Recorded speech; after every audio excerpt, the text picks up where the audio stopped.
Kính chào quý cô bác, anh chị, các bạn và các em. Một ngày bình an sẽ đến với tất cả mọi người. Trân trọng giới thiệu đến quý vị tác phẩm Bông hồng nào cho mẹ của tác giả Nhật Tiến. Bây giờ xin mời quý vị cùng lắng nghe. Giang sơn của cụ giáo thìn bây giờ chỉ thu vào đúng 2 khoảng nhỏ. Một dẻo đất hẹp chạy dọc theo bờ tường của cái gara và một vùng trí nhớ lãng đãng với một mớ kỷ niệm xô bồ không thứ tự, dấu hiệu của sự tàn phai trước tuổi già. Về cái dẻo đất hẹp thì phải nói rằng đó là kết quả của một công trình chăm sóc tuyệt hảo. Bề ngang đâu được thước 2, bề dọc cỡ độ 7 thước. Cụ Thìn đã đổ gần như tất cả thời gian trong một ngày của mình vào đó để vun xới. Có 3 cây ớt, một khoảng ngò, một khoảng hẹ, dăm 7 gốc tía tô, chừng 10 gốc húng và một nhúm hành ta. Đủ lệ đủ bộ cho một đĩa rau thơm vào cái hôm mà cả nhà muốn ăn món bò nhúng giấm hay món gỏi cuốn chấm mắm nêm. Đó là những dịp duy nhất mà cả nhà lên tiếng khen bà cụ do công trình tưới bón, chăm sóc của bà. Tuấn nói, tụi bay cứ chê mâm, trồng trọt lẩm cẩm làm gì nữa đi. Sao bảo mấy thứ đó chạy ào ra chợ là có, đâu có thấy đứa nào vác xác ra chợ đâu. Thúy nhìn anh biểu môi, tụi này đã không đi thì sao anh không đi ở đó mà nói. Thu họa theo, nói cho hay, anh mà không chuẩn bị cơm nước chợ búa, tới chừng lấy chị Hương xong rồi, ở đó mà chờ cái cảnh cơm bưng nước rót. Tuấn cãi lại, tao chờ chứ sao không, tao lấy vợ Việt Nam chứ đâu có lấy vợ Mỹ. Thu trợn mắt nhìn anh, à, thế ra cứ lấy vợ Việt Nam là bắt vợ làm mọi cho mình đấy có phải không? Xí, còn lâu nha. Thì mày hỏi mẹ coi, tứ đức tam tòng, công dung ngôn hạnh là những thứ hàng đầu của con gái, phải không mẹ? Bà cụ nhìn mấy đứa con không trả lời. Bà chẳng còn cái thói quen lên tiếng phát biểu ý kiến riêng của mình từ ngày qua đây. Mọi thứ chung quanh đối với bà đều trở nên choáng ngợp. Vuột tầm tay, bước rời mọi thứ kinh nghiệm sống mà bà đã thu lượm được hơn trong suốt gần cả một đời người. Nghĩa là đứng trước điều gì ở đây, bà cũng đều bỡ ngỡ, rụt rè, nói ra cái gì là sai lầm cái đó. Rốt cuộc lại bà chỉ như một thứ trẻ nít trong nhà, đi đâu cũng phải có người dẫn đi, làm gì cũng phải hỏi ý kiến con cái, mà có những điều cả lũ đã xúm lại giải thích, nhưng bà vẫn ù ù cạc cạc, chẳng hiểu mô tê gì hết ráo. Từ ngày thằng Tuấn kiếm được việc làm, nó đổi cái tivi cũ để thay bằng một cái mới tinh. Tuấn dặn mẹ, cái này có remote control, mẹ muốn coi thì đừng có rờ mó gì vào những cái nút ở trên tivi cả. Họ đã set up đầy đủ hết rồi, chỉ cần ngồi ở salon mà nhấn vào những cái nút ở trên cái này thôi. Tuấn ấn vào tay bà cụ cái remote control. Bà miễn cưỡng đón lấy nó bằng tất cả sự rụt rè, tưởng như bàn tay của mình mà đụng vào đâu chỗ thì nó sẽ dở chứng hư ngay lập tức. Tuấn tiếp tục giảng giải, cái này là nút on, cái này là nút off, cái này là volume, tiếng nhỏ tiếng to, cái channel này là để đổi đài, cái mute này lúc đang xem mà có điện thoại, mình muốn cho âm thanh nó tạm im thì chỉ nhấn vào. Đầu óc của bà Thìn cứ bấn loạn cả lên và cuối cùng bà dúi trả vào tay Tuấn. Thôi, rắc rối quá, tao chịu. Rồi bà tần ngần, mấy lại tao đâu có thiết gì tivi, nó nói nhăn nói cuội, tao có hiểu ất giáp gì đâu. Tuấn nằng nì, thì mẹ nghe nhạc. Ôi cái thứ nhạc cứ như đấm vào tai, càng nghe càng nhức đầu. Rốt cuộc thú giải trí của bà chỉ còn là mấy cuộn băng cải lương mà bà đã nghe đi nghe lại nhiều lần trên cái máy cassette tuy cũ xì, nhưng được cái nó đơn giản dễ sử dụng. Chỉ có điều không phải lúc nào bà muốn nghe thì nghe. Con Thúy còn đỡ, chứ con Thu mà thấy mẹ vặn cải lương, khi có mặt nó thì bao giờ nó cũng nhằn. Thôi tắt bớt đi một chút cho đỡ nhức đầu, nhạc lải nhải thế mà mẹ nghe mãi được. Có lúc Tuấn cảm thấy bất nhẫn, phải gắt lên: thì mẹ có mỗi cái thú nghe cải lương, mày phải để cho mẹ nghe chứ. Thu cãi lại: thì thiếu gì lúc mẹ có thể nghe được, chờ cả nhà đi học đã rồi mẹ tha hồ mà nghe. Dĩ nhiên, bà Thìn chẳng bao giờ muốn chính mình trở thành cái duyên cớ để anh em nó hụt hặc với nhau, nên bà thò tay nhấn cái nút trên máy để cho cuộn băng ngưng. Bà nhìn các con bằng đôi mắt buồn thảm, rồi mở cửa ra đứng ở phía sau. Qua một cái sân cỏ nhỏ là một dãy bờ tường chắn ngang tầm mắt.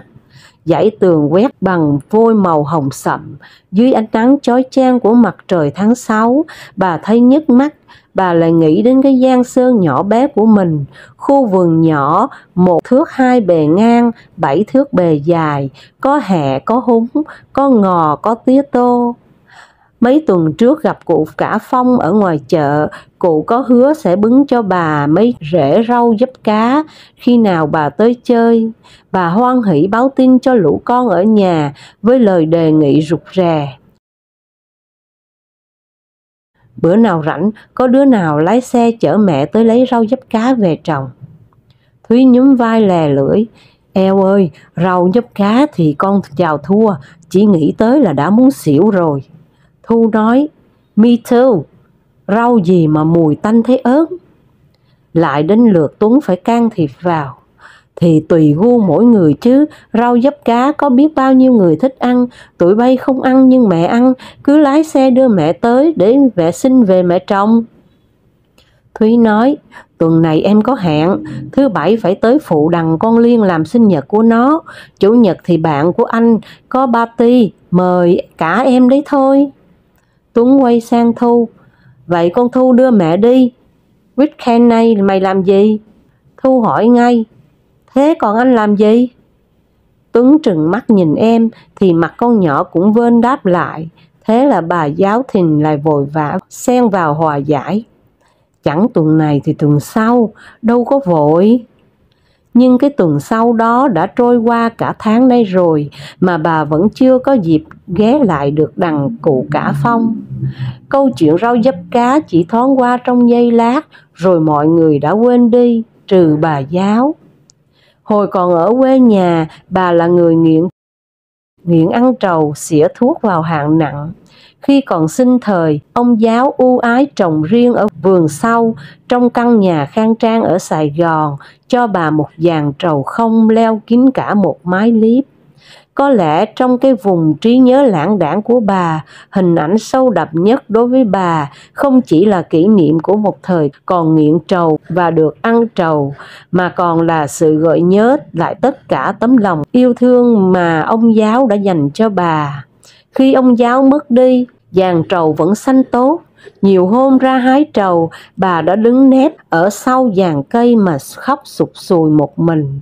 Đó là một trong những giây phút bà nhớ ông nhất. Đến lúc vô nhà, mắt của bà còn đỏ hoe. Hồi đó Thu mới lên 5, cái Thúy lên 8 và thằng Tuấn thì 12. Tất cả còn bé dại và bà đã dành tất cả quãng đời còn lại của mình để yêu thương và chăm sóc chúng nó. Khi lớn lên được một tí, cái Thu và cái Thúy tranh nhau học tem trầu cho mẹ.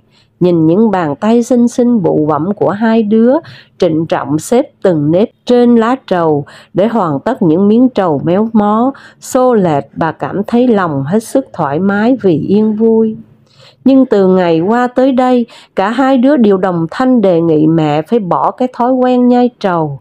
Thu giải thích: ăn trầu ở bên này không được đâu, mồm miệng đỏ lòm, người ta cho mình là savage. Thúy phụ thêm: đấy, mẹ coi đàn bà cả nước Mỹ này đâu có ai nhai trầu, mẹ mà ra phố nhai trầu, cả bàn dân thiên hạ sẽ xúm lại ngó mẹ cho mà coi. Tuấn tuy cảm thông với mẹ hơn, nhưng cũng phải đồng tình với các em. Thôi, để chúng nó mua sinh gôm cho mẹ nhai cho đỡ buồn mồm. Cái Thu chiều nay đi học về, tạt qua đâu đó, mua cho mẹ loại sinh gôm có quế đó, mẹ ăn cho dễ. Lần đầu tiên, Thu không phản đối gì ông anh về đề nghị đó cả.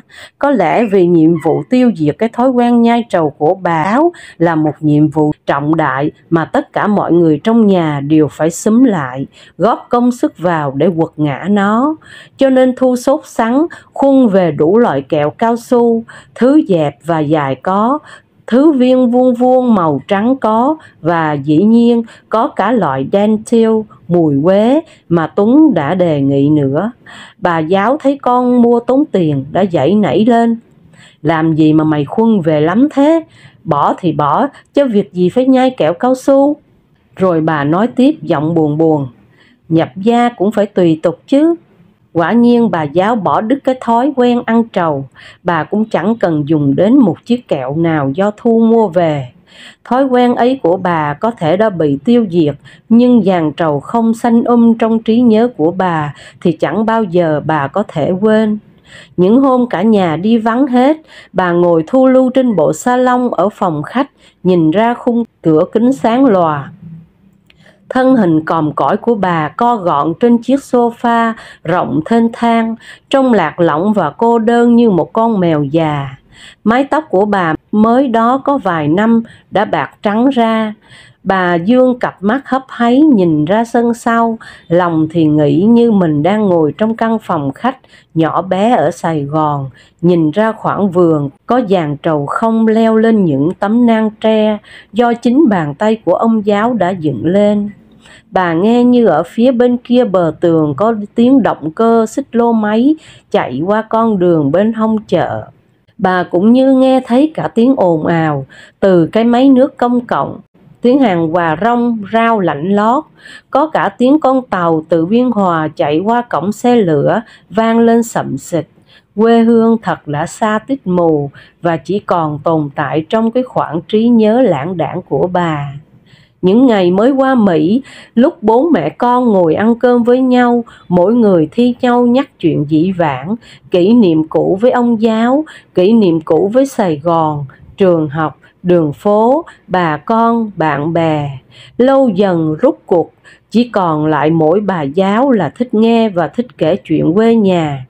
Mà những dịp này thì cũng hiếm hoi dần đi, bữa cơm trong nhà không còn là một cái gì gọi là sinh hoạt thường nhật.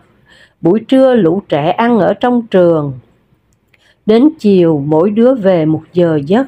Thu về sớm nhất, háu ăn nhất, lao vào bếp nấu một tô súp rau, loại súp bán sẵn trong những cái túi bằng nhựa, và một vài lát sandwich. Bà giáo kêu ca: ăn cái gì nhẹ thôi, để đến tối cả nhà cùng ngồi ăn đông đủ. Cùng ngồi ăn đông đủ, đó là niềm hạnh phúc và ước mơ nhỏ bé cuối cùng của bà trong căn nhà này. Nhưng trong thực tế thật khó mà kiếm được dịp cả nhà ngồi chung với nhau, trừ một hai bữa trong những ngày cuối tuần. Khi Tuấn về đến nhà thì Thu và Thúy đã rút vô phòng riêng, đóng kín cửa lại. Bà giáo thì ngồi thiêu thiêu trên ghế, chờ con về. Mâm cơm nguội lạnh đã bày sẵn, có dưa muối, có thịt kho, có canh cải hay nước rau dền. Tuấn ngồi vào bàn, nể mẹ xới được lưng bát cơm. Sau đó chàng ăn tiếp một tô mì gói. Tuấn có thể ăn mì gói kinh niên mà không bao giờ ngán. Những hôm ăn một mình, Tuấn bưng nguyên cả tô mì ra ngồi ở salon, vừa ăn vừa coi tivi. Thành ra nồi cơm trắng phau tuy sốt dẻo như thế mà bao giờ cũng ế. Cơm ế không đời nào bà giáo đem đi đổ, bà đem cất tủ lạnh để sáng hôm sau là hâm lại làm buổi trưa cho mình. Nhiều hôm bà đổ thêm nước vào để nấu thành cháo, riết rồi bà cũng mặc nhiên trở thành một người kinh niên ăn cháo. Âu nó cũng thích hợp với hai hàm răng cũng đã bắt đầu lung lay của bà. Trong cuộc đời bà giáo, bà sợ hãi nhất là hai tiếng đổ đi. Ngay cả khi còn ở Sài Gòn, vào thời kỳ bà đang giàu có, sung túc nhất, các con của bà luôn luôn được nghe câu nói: phí của giời, 10 đời không có. Bà làm như lúc nào cũng có con mắt của trời Phật ngó vào khi bà lỡ đánh rơi vài hạt cơm hay giúm gạo. cho nên cái gì dư thừa bao giờ bà cũng cất vô tủ lạnh, từ một chén ăn dở cho đến đĩa đầu tôm rang mặn hay những mẩu vụn vặt của một nồi cá kho.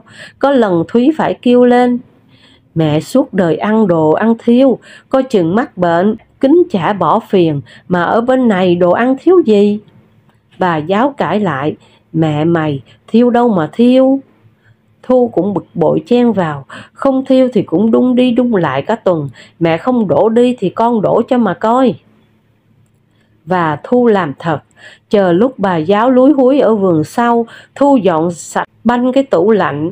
Ít lắm thì Thu cũng lôi ra được nửa son cháo, một tô cơm nguội, một đĩa cải xào, một chén mắm ruốc kho và một lưng niêu nhỏ chứa cái gì đen xì xì, thịt không ra thịt, mỡ không ra mỡ, lại lẫn lộn cả mấy cọng rau tôm. Nhưng rồi chỉ tuần lễ sau, mọi sự đâu lại vào đấy. Chán rồi, tất cả đều để mặc cho bà tự do ăn uống theo ý mình. Giống như Thu thì thích súp rau, Thúy thì thích bún thịt nướng, còn Tuấn thì thích ôm tô mì gói ra ngồi ở salon trước tivi. Ăn xong đứa nào về phòng của đứa đó. Trong căn nhà của xã hội Mỹ, có những cánh cửa phòng khi đóng lại thì kín như bưng, đã là cái hình ảnh khủng khiếp nhất đối với tâm trạng của bà giáo.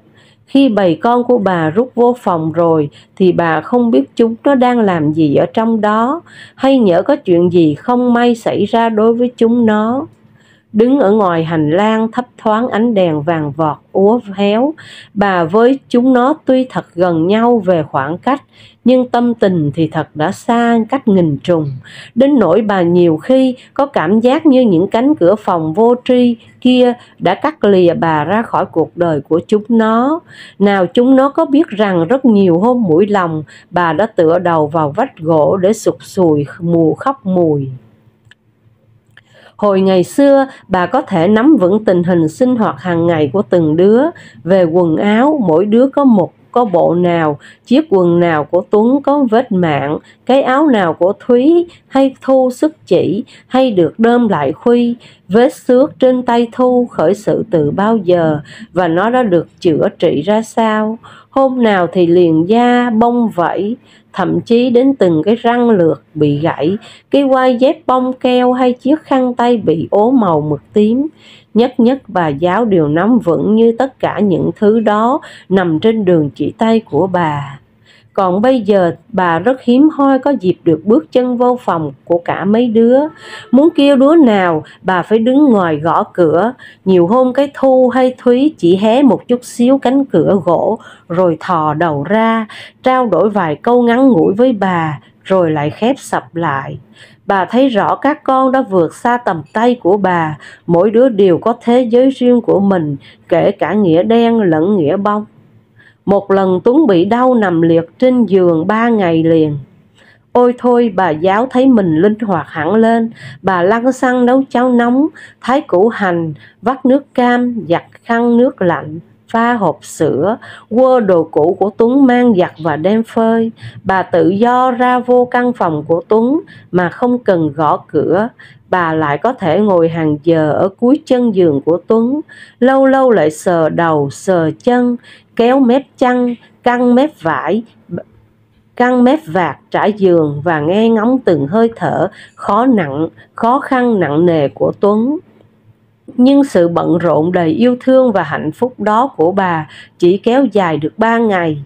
Sau hôm Tuấn khỏi bệnh và đã đi làm được ngày đầu, buổi tối bà giáo tiến lại cánh cửa phòng của Tuấn với dáng điệu rụt rè, rồi bà ngập ngừng gõ nhẹ lên phiến gỗ. Tuấn hỏi vọng ra: "Ai đó?" "Mẹ đây." "Có việc gì không mẹ?" "Không, mẹ hỏi thăm xem hôm nay con khá hơn chưa." Giọng Tuấn đáp to: "Khỏe như voi rồi, mẹ khỏi lo." Bà giáo đứng từng ngần một lát rồi quay ra. Trong lòng bà dâng lên một niềm vui nghe con khỏi bệnh, nhưng đồng thời cũng xen vào đó là cảm giác tiếc nuối, nôn nao, như bà vừa bị đánh mất một cái gì thân thương khó tả. Bà ra ngồi trên chiếc ghế salon, thu mình lại như một con mèo già ốm yếu, già nua. Phía bên kia cánh cửa kính là khoảng trời sâu hun hút, điểm mấy vì sao thưa. Bà nghe văng vẳng hình như có âm thanh của những bản nhạc vọng lại từ rất xa, phát ra từ những cánh cửa phòng đóng kín mít của các con bà. Bà chợt thấy hối hận ngay với cái ý nghĩ điên rồ vừa chợt nảy ra trong đầu. Con Thu, con Thúy, sao chẳng bao giờ thấy cho chúng nó ốm đau gì cả. Tác phẩm Bông hồng nào cho mẹ xin được phép dừng lại ở đây. Chân thành cảm ơn quý vị đã lắng nghe. Hẹn gặp lại mọi người vào lúc 6 giờ sáng trên kênh Cô Khanh đọc truyện và lúc 20 giờ trên kênh Truyện Mới Mỗi Ngày. Xin chào.